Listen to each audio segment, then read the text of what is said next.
میں نے جو آیہ مبارکہ کا کچھ حصہ تلاوت کرنے کا شرف حاصل کیا، اللہ رب العزت قرآن مجید فرقان حمید میں ارشاد فرما رہے ہیں وَأَقِیمُوا الصَّلَاةَ وَلَا تَکُونُوا مِنَ الْمُشْرِکِینَ، فرمایا نماز قائم کرو، وَأَقِیمُوا الصَّلَاةَ نماز قائم کرو، وَلَا تَکُونُوا مِنَ الْمُشْرِکِینَ اور مشرکوں میں سے نہ ہو جانا۔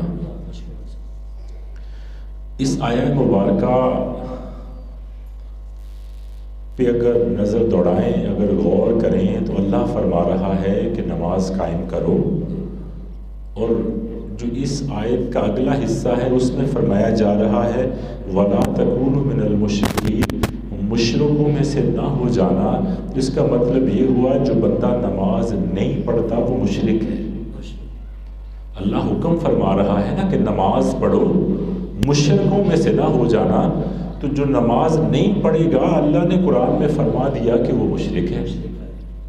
میں اپنی بات نہیں کر رہا، قرآن کی بات ہے۔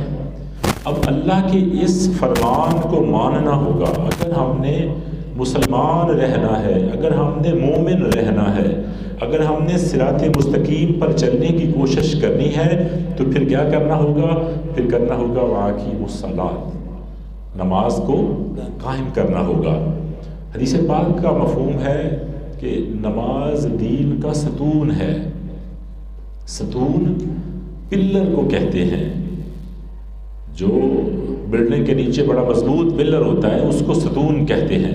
فرمایا جیسے یہ ستون ہے، نماز دین کا ستون ہے، تو اگر ستون کو بلڈنگ سے نکال دیا جائے تو یقیناً وہ بلڈنگ منہدم ہو جائے گی، وہ بلڈنگ گر جائے گی، وہ بلڈنگ تباہ ہو جائے گی۔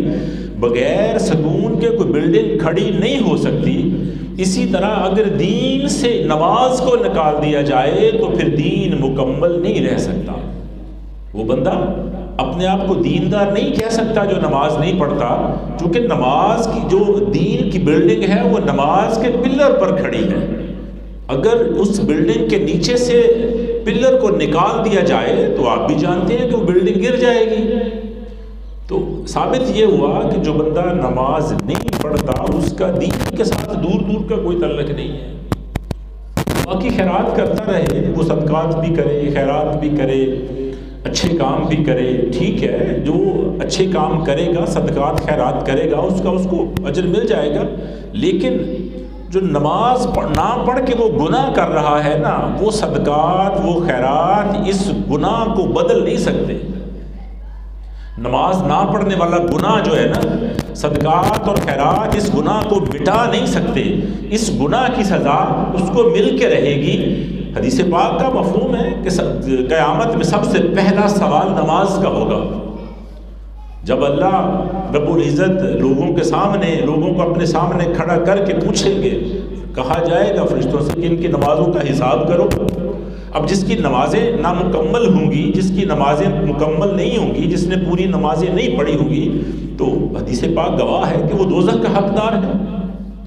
تو ہمیں چاہیے کہ نمازوں کو باقاعدگی کے ساتھ ادا کرتے رہیں۔ حضرت سلیمان فارسی رضی اللہ تعالیٰ عنہ، آپ سفر پر جا رہے تھے، باقی صحابہ بھی ساتھ تھے، دوست، تو ایک درخت، خزاں کا موسم تھا، درخت کے پتے سوکھے ہوئے تھے، پت جھڑ کے موسم میں ایسے ہوتا ہے، تو حضرت سلمان فارسی نے نا درخت کو پکڑ کر ہلایا تو وہ پتے گر گئے۔ حضرت سلمان فارسی کے ساتھ نا حضرت عثمان تھے، صحابی رسول ہیں، کہنے لگے عثمان تم مجھ سے پوچھو گے نہیں کہ میں نے اس ٹہنی کو کیوں ہلایا ہے؟ تو حضرت عثمان کہتے ہیں یا حضرت آپ بہتر جانتے ہیں، مجھے نہیں پتا۔ حضرت سلیمان فارسی کہتے ہیں کہ میں امام الانبیاء کے ساتھ سفر پر جا رہا تھا، راستے میں ایسے ہی ایک درخت آیا، پت جھڑ کا موسم تھا، تو امام الانبیاء نے اس ٹہنی کو پکڑ کر ہلایا اور پتے گر گئے، اور امام الانبیاء نے کہا سلیمان مجھ سے پوچھو گے نہیں میں نے اس ٹہنی کو کیوں ہلایا ہے اور یہ پتے گرنے کا مطلب کیا ہے؟ حضرت سلیمان فارسی کہتے ہیں یا رسول اللہ، اللہ اور اس کا رسول بہتر جانتا ہے، آپ ارشاد فرما دیں۔ تو حضرت سلیمان فارسی کہتے ہیں کہ امام الانبیاء نے ارشاد فرمایا کہ جب کوئی بندہ نماز پڑھ لیتا ہے تو اس کے گناہ اسی طرح جھڑ جاتے ہیں جیسے اس درخت کے پتے جھڑ گئے۔ نماز کی کتنی برکت ہے، بندہ گناہ کرے بتقاضائے بشریت بندے سے گناہ سرزد ہو جاتے ہیں، جان بوجھ کر تو بندہ گناہ نہ کرے کہ گناہ کروں گا اور نماز پڑھ لوں گا، نہیں، ہاں اگر کوئی غلطی سے گناہ ہو گیا، آپ نہیں سمجھتے، غلطی میں گناہ ہو گیا تو اللہ رب العزت اس کو معاف کرنے والا ہے، آپ نماز کے لیے آ جائیں، اللہ معاف کر دے گا۔ امام الانبیاء صحابہ سے ایک دن کہنے لگے کہ صحابہ، اگر کسی کے گھر کے سامنے سے نہر گزر رہی ہو اور وہ بندہ اس نہر میں روزانہ 5 مرتبہ نہائے، 5 دفعہ دن میں غسل کرے، تو فرمایا کیا اس بندے کے جسم پر کوئی میل رہ جائے گی؟ تو صحابہ عرض کرنے لگے یا رسول اللہ، جو بندہ ایک دن میں 5 مرتبہ نہائے تو اس کے جسم پر کیسے میل رہ سکتی ہے؟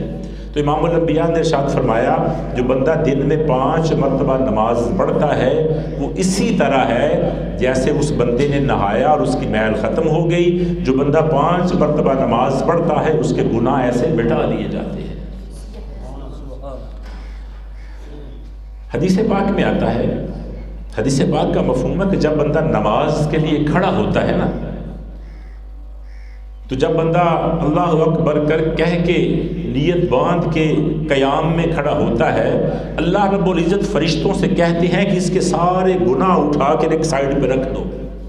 جتنے گناہ اس نے زندگی میں کیے ہوتے ہیں فرشتے وہ گناہ اتار کے اس کے سر سے وہ ایک کہہ لیں پانڈ باندھ کے پاس سے رکھ دے دیں۔ جب وہ بندہ نماز پڑھ کے فارغ ہوتا ہے فرشتے عرض کرتے ہیں یا اللہ اب یہ بندہ نماز پڑھ کے جا رہا ہے تو وہ جو گناہ اتارے تھے اس کے سر کے اوپر دوبارہ رکھ دیں۔ اللہ رب العزت ارشاد فرماتے نہیں، بس یہ میری بارگاہ میں جھک گیا ہے، میں نے اس کو معاف کر دیا ہے، اس کے گناہوں کو بھی معاف کر دیا ہے، اب میری غیرت گوارا نہیں کرتی کہ وہ اتارے ہوئے گناہ اس کو دوبارہ میں دے دوں۔ کوشش کریں کہ اپنا معمول بنا لیں نماز کا، ہمیشہ ہی نماز کے ساتھ کرنی ہے۔ بعض لوگ کہتے ہیں نا کہ جی میں صبح دی نماز تے پڑھ لینا بس جی باقی مڑ کام شام اور بھی ہوتے رہتے نہیں پڑھی جاتی۔ ہاں ایسی نماز نہیں، نماز میں ہمیشگی اختیار کرنی ہے، 5 نمازیں پڑھنی ہیں۔ وہ بندہ نمازی ہوگا جو 5 نمازیں پڑھتا ہوگا بجماعت۔ ایک آدھ نماز پڑھنے والا کوئی 2 پڑھ لے کوئی 3 پڑھ لے وہ کہے میں نمازی ہوں، نہیں، وہ نمازی نہیں ہوتا۔ ٹھیک ہے نماز اس نے پڑھ لی ہے لیکن نمازیں 5 فرض کی گئی ہیں اور 5 کی 5 باجماعت ادا کرنی ہے۔ اگر بندہ نماز پر ہمیشگی اختیار کر لیتا ہے تو فرمایا یہ نماز قیامت کے دن اس کے لیے نور ہوگی، برہان ہوگی اور نجات ہوگی۔ اور جو بندہ نماز پر ہمیشگی اختیار نہیں کرتا تو یہ نماز پھر قیامت کے دن اس کے لیے نہ نور ہوگی، نہ برہان ہوگی اور نہ نجات ہوگی۔ اللہ رب العزت نے نا کوہ طور پر تجلی ڈالی اور طور جل گیا۔ آپ لوگوں نے سنا ہوا ہے کہ موسیٰ علیہ السلام جب طور پہ گئے اللہ سے یہ التجا کی مالک مجھے اپنا دیدار کرا دے، تو پہلے تو اللہ نے فرمایا کہ موسیٰ تو میرا دیدار نہیں کر سکتا، لیکن جب موسیٰ علیہ السلام نے اللہ سے بار بار التجا کی تو اللہ رب العزت نے ایک تجلی ڈالی اور وہ طور جل گیا۔ حدیث پاک میں آتا ہے سرکار فرماتے ہیں جب بندہ نماز کے لیے کھڑا ہو جاتا ہے تو اللہ رب العزت اس بندے پر ایسی 70 تجلیاں فرماتا ہے۔ وہ ایک تجلی پہاڑ برداشت نہیں کر سکتا، لیکن اللہ نے انسان کو کیسا بنایا ہے کہ وہ اپنی رحمت کی 70 تجلیاں بندے پر فرماتا ہے اور اس میں پھر وہ اپنا نور فرما دیتا ہے۔ تو کوشش کیا کریں اللہ کی بارگاہ میں حاضر ہوتے رہا کریں۔ حضرت دیکھو نماز کی اہمیت کیا ہے۔ حضرت ربیعہ بن کعب اسلمی رضی اللہ تعالیٰ عنہ نا سرکار کا وضو کروایا کرتے تھے، سرکار کے استنجا مبارک کے لیے پانی لاتے تھے، رات کو سرکار کی خدمت میں رہا کرتے تھے، بڑی خدمت کی حضرت ربیعہ بن کعب اسلمی نے۔ تو ایک دن امام الانبیاء کہنے لگے ربیعہ مانگ، کیا مانگتا ہے؟ تو حضرت ربیعہ کہنے لگے یا رسول اللہ صلی اللہ علیہ وسلم جنت میں آپ کی رفاقت چاہتا ہوں۔ کیا چاہتا ہوں؟ جنت میں آپ کی رفاقت چاہتا ہوں، مطلب یا رسول اللہ جنت وچ تہاڈا گوانڈی بننا چاہنا، جنت وچ یا رسول اللہ تہاڈا پڑوسی ہوواں، تہاڈے نزدیک رواں۔ امام الانبیاء نے ارشاد فرمایا کہ آپ تم ایسے کرو کہ زیادہ سجدے کر کے اپنے معاملے میں میری مدد کرتے رہنا۔ سرکار نے جنت عطا فرما دی، اپنا پڑوس بھی عطا فرما دیا، لیکن اس کے ذمے کام کیا لگایا حضرت ربیعہ بن کعب کے؟ کہا ربیعہ جنت تو دے دی، لیکن اس کو پکا کرنے کے لیے نا پھر سجدوں میں زیادتی کر لے، نمازیں زیادہ پڑھتا رہے، سجدے زیادہ کرتا رہے، تاکہ تجھے جنت میں میرا پڑوس مل سکے۔ تو احباب اس سے ثابت یہ بھی ہوا نا کہ جو بندہ زیادہ نمازیں پڑھے گا، زیادہ سجدے کرے گا، زیادہ عبادت کرے گا، تو وہ امام الانبیاء کا جنت میں پڑوسی ہوگا۔ اور اس سے بڑی اور سعادت مندی کیا ہو سکتی ہے؟ بندہ نمازیں پڑھے اور وہ ایسی ہستی جس کے دیدار کے لیے، جس کو دیکھنے کے لیے تمام عمر بندہ ترستا رہتا ہے، جب قیامت کے بعد جنت نصیب ہو جائے تو امام الانبیاء کا پڑوس مل جائے، اس سے بڑی اور خوش قسمتی کیا ہو سکتی ہے؟ اور یہ سعادت کیسے مل سکتی ہے؟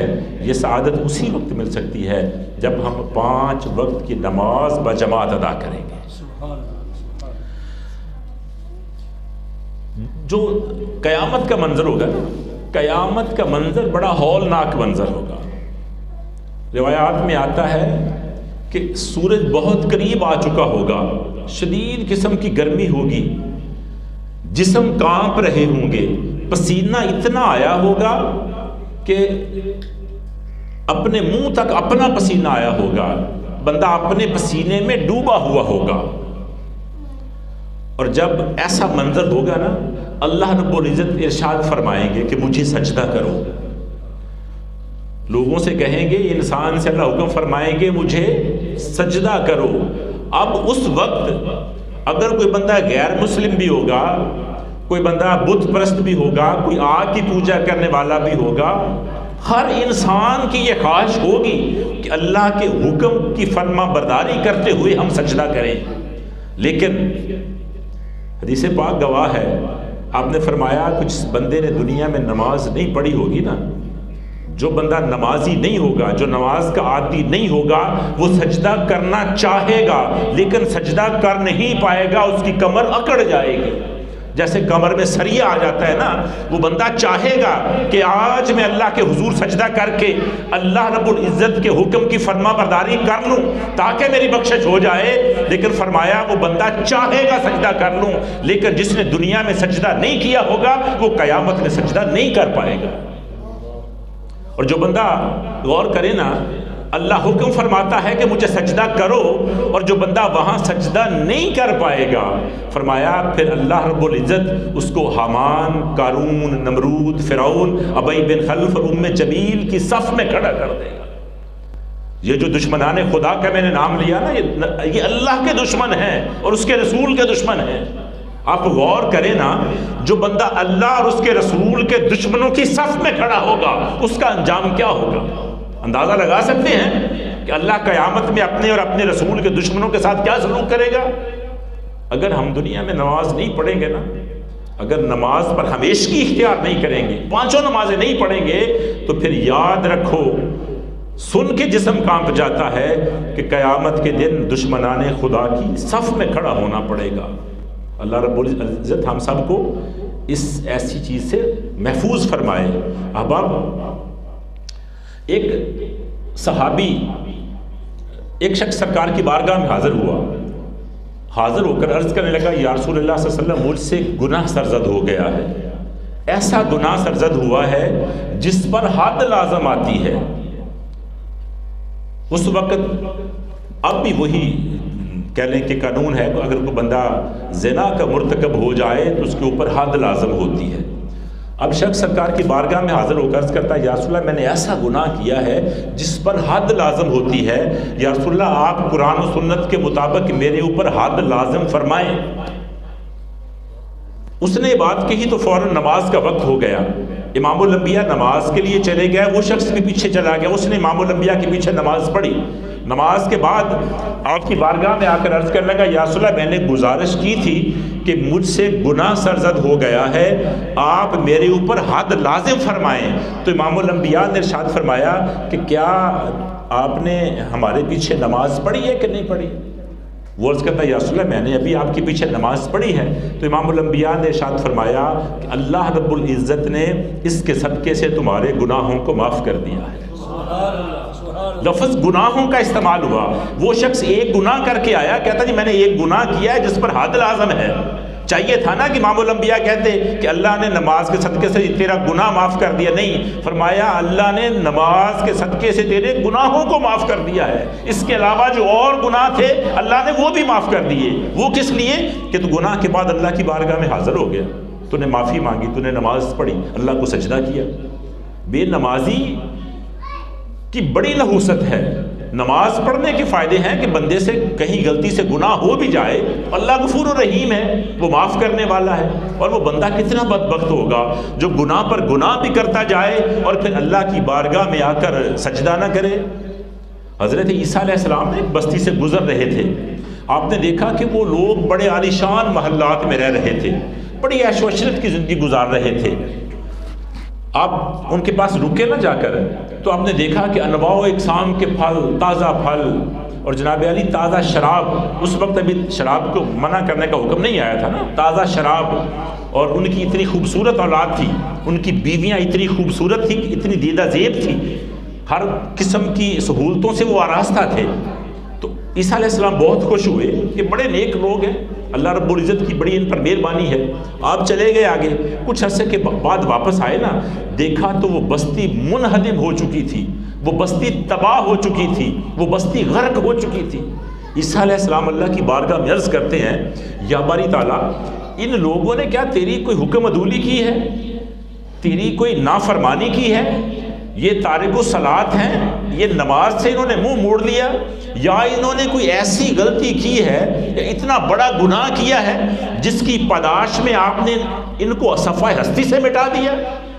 اللہ رب العزت فرمانے لگے, عیسیٰ انہوں نے کوئی گناہ نہیں کیا, یہ نمازیں بھی پڑھتے تھے, عبادت بھی کرتے تھے, میری فرما برداری بھی کرتے تھے. ارشاد فرمایا گیا کہ ایک بے نمازی کا یہاں سے گزر ہوا تھا اور اس بے نمازی نے ان کے چشموں سے پانی پیا اور ان چشموں پر اپنا منہ دھویا. کہتے جب وہ بے نمازی کا مستعمل پانی جو تھا, وہ پانی جو بے نمازی کے منہ کو لگ گیا, بے نمازی کے ہاتھوں کو لگا ہوا پانی جب ان کی فصلوں تک پہنچا, ان کی بستی تک پہنچا, تو اللہ فرماتا ہے کہ میں نے اس بے نمازی کے منہ اور ہاتھوں کو لگے ہوئے پانی کی نحوست کی وجہ سے اس بستی کو صفحہ ہستی سے مٹا دیا.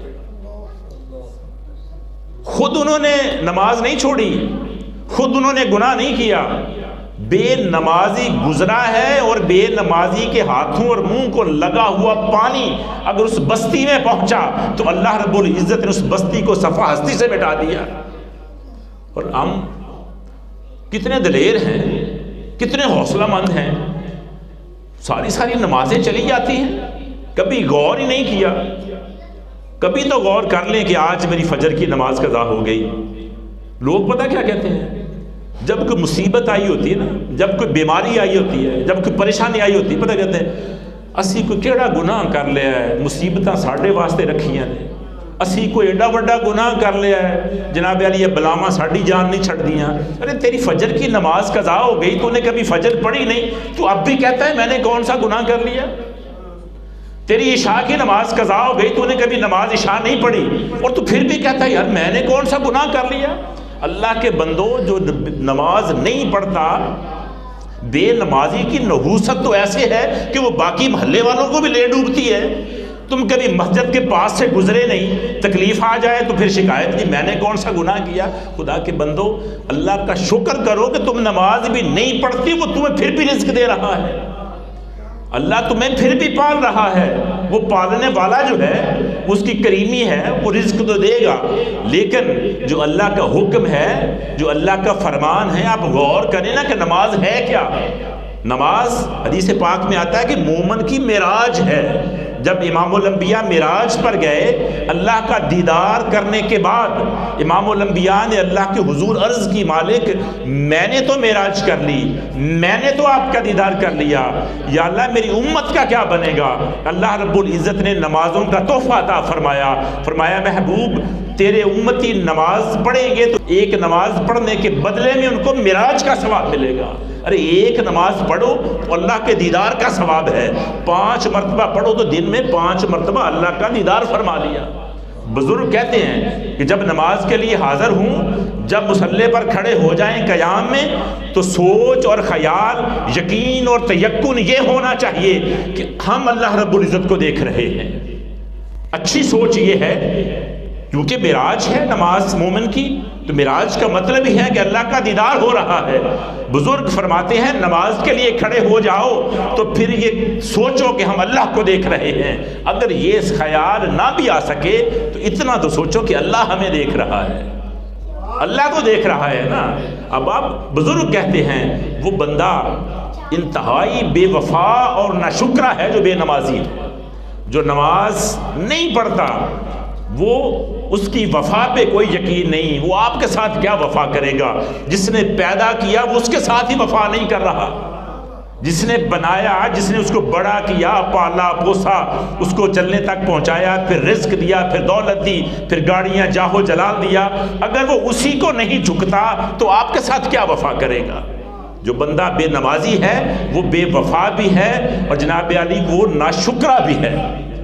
ہمیں چاہیے کہ اللہ رب العزت کا شکر ادا کرتے ہوئے ہمیشہ اپنے سر کو سجدے میں رکھتے رہیں۔ احباب، حضرت داؤد علیہ السلام جا رہے تھے نا، تو ایک پتھر سے پانی نکل رہا تھا۔ اتنا پانی دیکھا نا تو داؤد علیہ السلام اللہ کی بارگاہ میں عرض کرنے لگے، یا مالک یہ پتھر سے پانی کیوں نکل رہا ہے اتنا؟ اللہ رب العزت نے پتھر کو زبان عطا فرما دی۔ داؤد علیہ السلام سے پتھر سے پھر پوچھا کہ تجھ سے پانی کیوں نکل رہا ہے؟ وہ کہتا ہے جب سے میں نے سنا ہے نا کہ جہنم کا ایندھن انسان اور پتھر ہیں، اس وقت سے روئے جا رہا ہوں، یہ میرے آنسو ہیں جو تھمتے نہیں ہیں۔ وہ پتھر ہو کر رو رہا ہے کہ میں جہنم میں نہ چلا جاؤں۔ داؤد علیہ السلام نے اللہ کی بارگاہ میں عرض کی کہ مالک اس پتھر کے پاس سے میں تیرا نبی ہوں، گزر رہا ہوں، تو میری دعا کی برکت سے اس کو جہنم سے آزادی عطا فرما دے۔ اللہ نے اس پتھر کو جہنم سے آزادی عطا فرما دی۔ داؤد علیہ السلام چلے گئے، واپس گزرے تو دیکھا تو پتھر سے پانی پہلے سے زیادہ نکل رہا تھا۔ پھر پتھر سے مخاطب ہوئے کہ اب تو تجھے جنت مل گئی، جہنم سے آزادی مل گئی، اب یہ تیرا رونا کس چیز کا؟